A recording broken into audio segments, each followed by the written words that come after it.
Oi pessoal, tudo bem? Hoje a gente vai falar especificamente se dá para usar a CNV no local de trabalho. Acho que é um dos assuntos mais esperados aqui e para a gente começar a falar das aplicações, né? De como que a gente realmente de fato pode começar a ter um novo olhar sobre o nosso ambiente de trabalho e sobre nós mesmos, porque CNV é sobre isso, né? É sobre você. É o que você sente, quais são as suas necessidades, quais são as suas estratégias para atender essas necessidades e como você pode levar isso para as suas relações, sejam as relações pessoais, sejam as relações profissionais. Eu acredito de verdade que a gente pode ter um ambiente melhor no trabalho quando a gente utiliza a CNV. Dado que a gente passa a maior parte do nosso tempo no trabalho, por que não fazê-lo da melhor forma possível para a gente e para os outros? Uma das ideias da CNV é essa, né? Fazer a vida mais maravilhosa, tanto a minha, quanto a sua, quanto a dos nossos times de trabalho, né? Então vamos lá.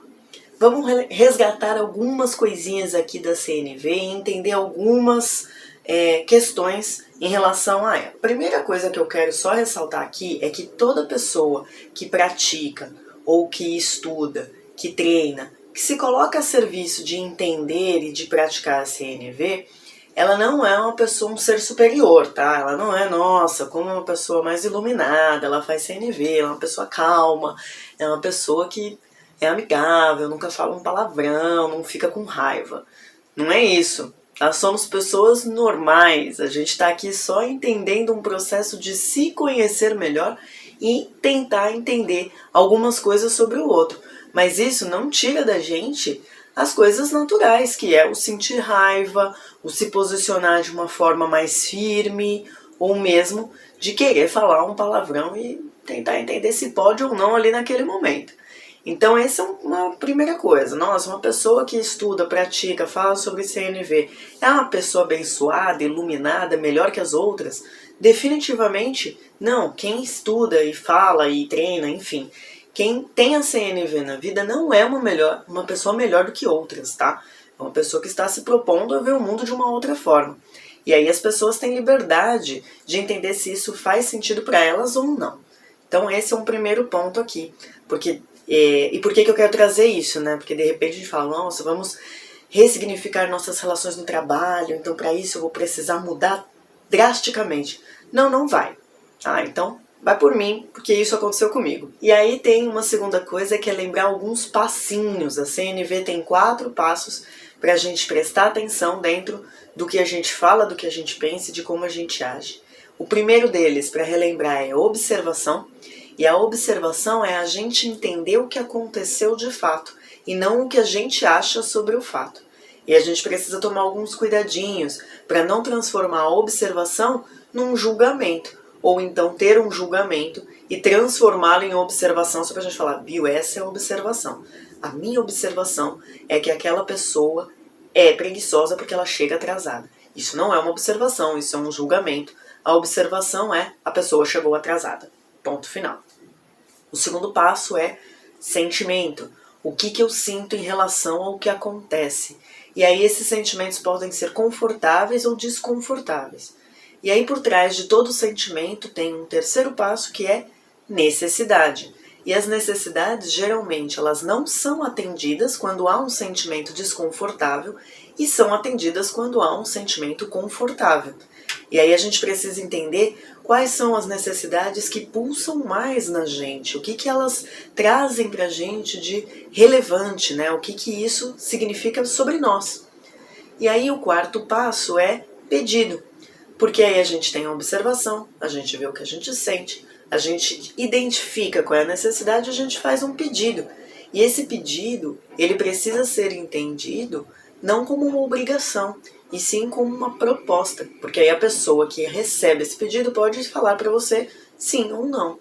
Então, por exemplo, estou me sentindo sozinha, fico triste, eu preciso de companhia e gostaria que da próxima vez você viesse mais cedo. Pode ser? A pessoa pode entender aquilo como um pedido e falar, não consigo chegar mais cedo. E aí todo o processo sobre o que você sente com esse não ou com esse sim, se for o caso. Então esse é um segundo lembrete de como funciona a comunicação não violenta. E por que isso, né? Por que eu quero trazer isso para vocês? Porque todas as relações de comunicação, elas estão aí no dia a dia, principalmente no trabalho, que como eu comentei, é onde a gente passa a maior parte do nosso tempo. Então, como que a gente se comunica dentro do trabalho? Como que a gente recebe as coisas que a gente ouve dentro do trabalho? Tudo é um processo de comunicação. Porque o que acontece? Geralmente tem um emissor, processo de comunicação básico, tá? O emissor, a mensagem, o receptor. Fechou? O emissor manda uma mensagem, essa mensagem tem um impacto sobre quem recebe, e quem recebe geralmente reage a essa mensagem. E o como a gente reage é que faz toda a diferença. Nós aprendemos sempre a reagir numa forma de revidar, né? Numa forma de eu vou falar por último, numa forma de responder, ou com agressividade, né? Ou de uma forma direta e agressiva, ou de uma forma culposa, tipo, ai, me desculpa, não devia ter feito isso. A gente não para pensar sobre aquela mensagem e nem sobre o que a gente sente quando a gente recebe ela. A gente simplesmente aprendeu a reagir. E a comunicação não violenta vem para mudar isso aqui no sentido de tem quem manda a mensagem, tem a mensagem, tem quem recebe, e dentro disso, quando eu recebo, eu sinto, né, eu continuo sendo impactada, mas antes da reação, eu vou parar para pensar o que eu sinto em relação àquela mensagem. Né, o que aquela mensagem me traz, quais são os sentimentos ligados a ela, quais são as minhas necessidades em relação a ela, porque quando eu tenho essa clareza, eu respondo de uma melhor forma.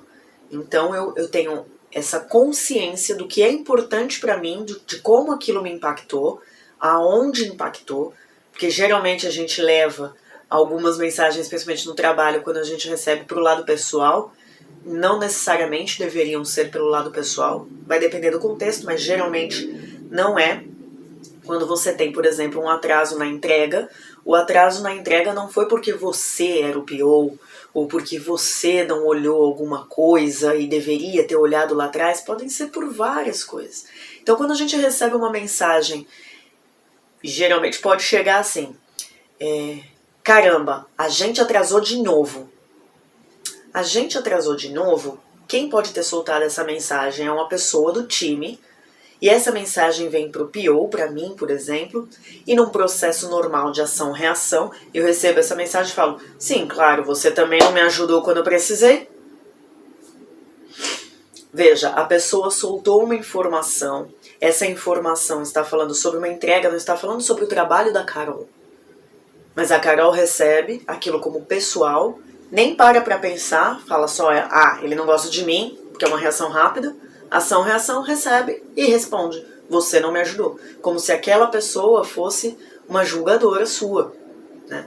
Geralmente temos muitos julgadores, vilões e, enfim, dentro do universo de trabalho, então a gente vai começar a desmistificar algumas coisas, tá?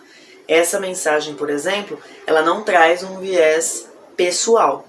A gente atrasou de novo, a gente é o time. E não tá falando de uma pessoa específica do time, né? Então, quando uma pessoa leva aquilo só para ela, ela responde de uma forma reativa, né? E aí no processo de comunicação não violenta, você recebe essa mensagem, fala, a gente atrasou de novo. Fiquei com raiva. Fiquei com raiva quando escutei isso, parece que foi pra mim, que folgado. Vou responder pra ele, calma. O que essa raiva quer me dizer? O que a raiva tá falando ali pra mim? Pô, será que eu fiquei frustrada? Será que eu fiquei irritada? Será que eu não me senti compreendida? O que essa raiva quer dizer? Porque a raiva pela raiva sozinha, ela tem alguma coisa por trás, né? Qual é o seu gatilho? Por que você está com raiva? Então vamos supor que aqui, nesse cenário, eu senti muita raiva, não me senti respeitada, não me senti compreendida, eu fiquei irritada. O meu sentimento é irritação.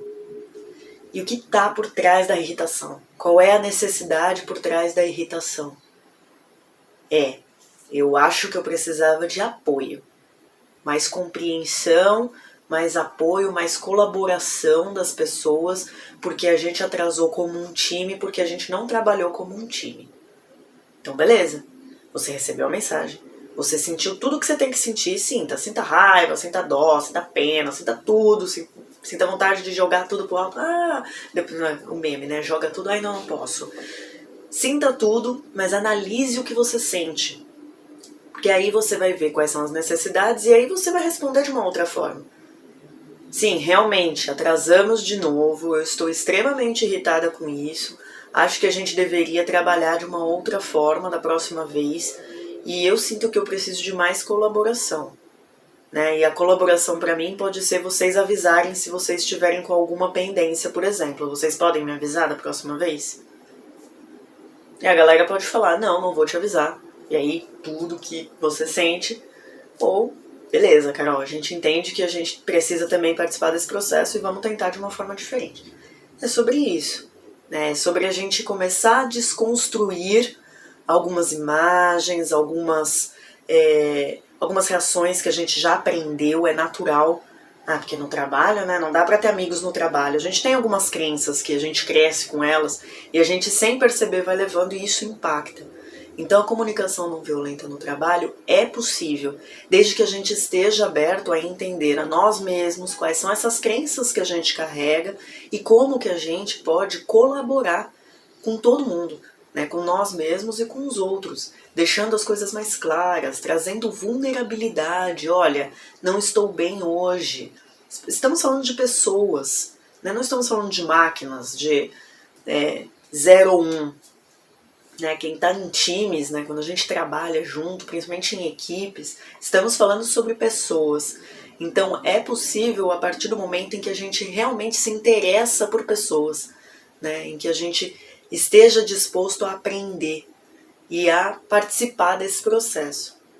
Mas como que a gente faz isso de uma forma mais prática? Entendi, Carol, que dá para usar a CNV no trabalho, que a gente precisa olhar melhor a forma como a gente se comunica e o que isso impacta para mim, mas, de verdade, como que a gente começa a trabalhar? Bom, existem 2 primeiras técnicas, vamos dizer assim, quando a gente está falando de ambiente corporativo, porque não necessariamente você vai chegar no trabalho e vai falar os 4 passos direitinho, até porque isso fica meio robotizado. Isso não funciona nem na vida pessoal, quanto mais na profissional. As pessoas vão olhar para você e falar, tá falando meio estranho.